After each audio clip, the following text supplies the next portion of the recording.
today's video, pag-uusapan natin tong si Quick Cash. Ang kulit niya guys, text ng text, hindi ko alam kung saan niya nakuha yung number ko. Sa dami ng mga loan apps na sinubukan ko, ano ba yan? Quick submit din siya. Hindi po ba nakikita yung breakdown ng babayaran mo, magsasubmit na. Tingnan lang kung reject, ano? So, kung gusto niyo makilala tong si Quick Cash ng mabuti bago yung subukan, please keep watching.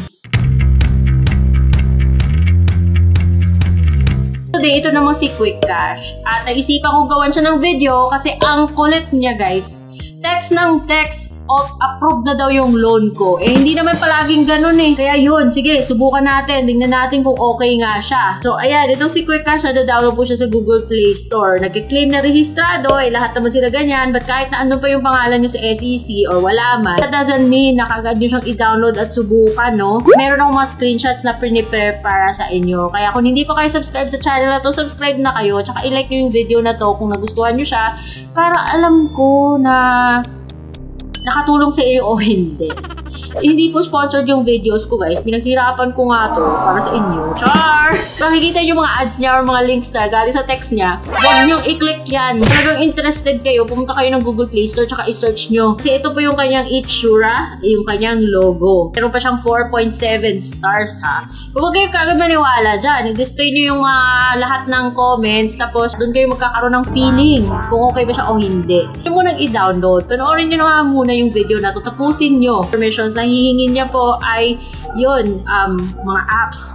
Sisilipin niya. Tapos yung permission sa camera nyo, device data. Oh, grabe. Dami niyang sisilipin sa phone nyo ha. Sobra-sobra na to. And then yung SMS data info, bongga. Kaya yun, bago ka makapag-register, sabi niya, pwede ka na umutang ng up to 50,000 pesos. At 90 days to pay daw. Kaya yun, mag-click ka ng apply now. Hingin nyo yung phone number mo, magpapadala siya ng code, lalagay mo yung code, gagawa ka ng password. So, sa OTP, tsaka yung password mo, sabay mo nang gagawin. Pagkatapos mong gawin yung password mo, hingi po siya ng permission sa mga phone calls. At yun nga, 50,000 pesos daw yung max loan niya. Huwag kayo maniwala dyan guys, walang loan app na magbibigay ng ganong kalaking credit limit kung kaka-register mo pa lang. So, next is mga IDs na natatanggapin niya. UMID, Passport, Driving License, SSS, PRC, Pag-ibig, Postal ID, at National ID. Mukha siyang familiar. Pag nagawa ko na to dati, iba lang yung pangalan. Kung mga prepare other documents, sabi niya optional daw is payslip, business card, staff card, employment certificate, and work location na dapat may visible company logo. So, click continue para makapagpatuloy at ito po yung mga information na hihingin niya. Usage of loan, email, Facebook name, kailangan mo ibigay, messenger, wow, phone number, religion, marital status,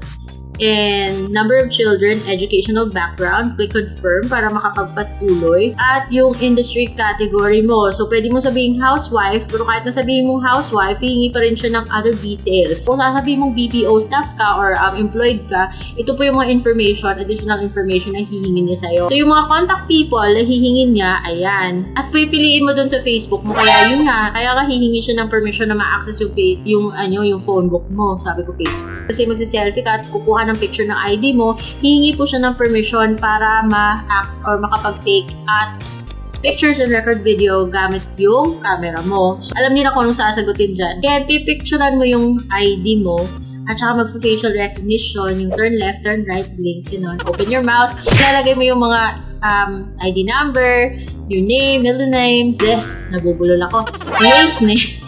Oh, bato, ilalagay mo yung lace or last name. Kakatakot yung mga loan apps na hindi marunong mag-spell. Magbibigay ba kayo ng information dun sa mga loan apps na hindi nga ma-spell ng tama yung mga kung anong andun? Kinontinue pa rin siya.